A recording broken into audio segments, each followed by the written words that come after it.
All G20 members attended all the G20 related meetings throughout the year, except for one member country.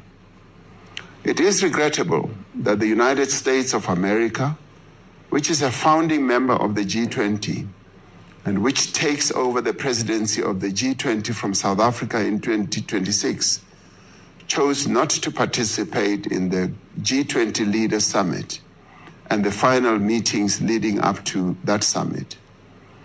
It is even more unfortunate that the reasons the United States gave for its non-participation were based on baseless and false allegations that South Africa is perpetrating genocide against Afrikaners and the confiscation of land from white people. This is blatant misinformation about our country. We were most pleased that many organizations, businesses, and individuals from the United States participated in large numbers in G20-related activities such as the Business 20 Summit and the G20 Social Summit. South Africa valued their constructive and enthusiastic participation. Earlier this week, we formally handed over the G20 presidency for 2026 to the United States, observing the appropriate diplomatic protocols. A few days ago, President Donald Trump made a statement to the effect that South Africa would not be invited to participate in the G20 in the United States. He repeated untrue statements about genocide against Afrikaners and the confiscation of land from white people in our country. We must make it clear that South Africa is one of the founding members of the G20, and South Africa is therefore a member of the G20 in its own name and right. We will continue to participate as a full, active, and constructive member of the G20. Despite the challenges and misunderstandings that have arisen between South Africa and the United States, South Africa remains a firm and an unwavering friend of the American people. We recall the great solidarity movement in the United States that stood by our side in our struggle for democracy and freedom. We recall how the Bill of Rights in the United States Constitution inspired us as we wrote our own Constitution. We offer the people of the United States nothing but goodwill and friendship. We affirm our commitment to continue to engage in dialogue with the United States government and to do so with respect and with dignity as equal sovereign countries. We value the United States government and its people as a partner.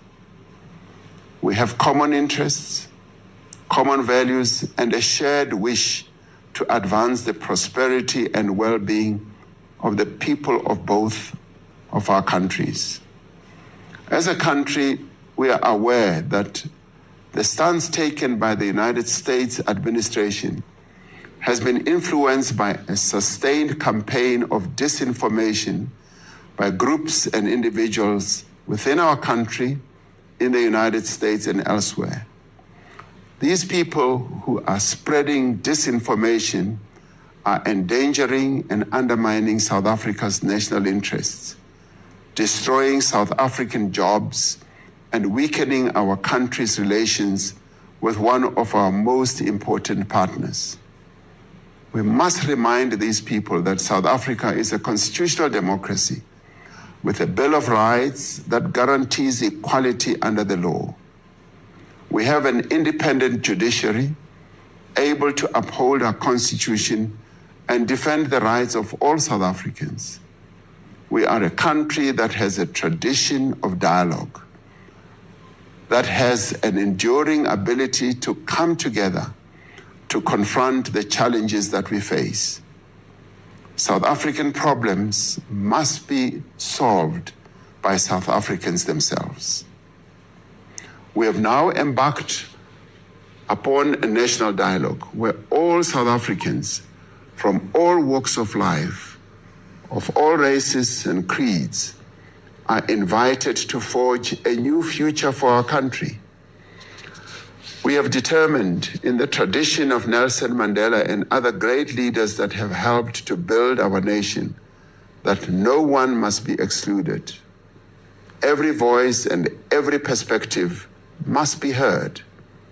And as we invite people to participate, we also invite those who are spreading misinformation about our country to bring their concerns and their solutions to the national dialogue.